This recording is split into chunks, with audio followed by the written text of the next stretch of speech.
যশোরে যখন ধরা হলো তাদের তো আমরা ওইভাবে চিনি না বা চিনতাম না।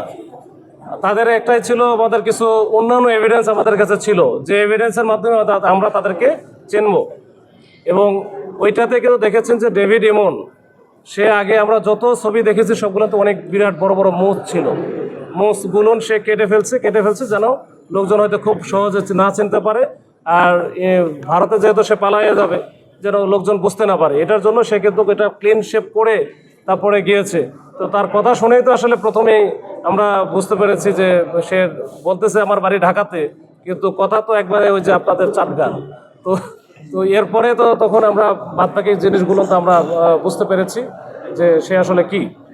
তো তার সহযোগী যারা ছিল তাদের তো আমাদের স্টাডি করা ছিল বহুত আগে, এটা একদিনের ঘটনা না। আমি আর একবার বলি, এই বিষয়টা হুটহাট করে কোনো বিষয় না। এটা হচ্ছে দীর্ঘদিন থেকে এটার একটা ধারাবাহিক এবং নিরলস পরিশ্রমের মাধ্যমে অর্জিত একটা জিনিস, অর্জিত একটা অপারেশন। তো এইটা মনে করেন না যে এটা হঠাৎ করে গেছে ওখানে চেকপোস্টে পড়ছে ওইখানে আমরা ধরে ফেলছি, বিষয়টা এরকম না।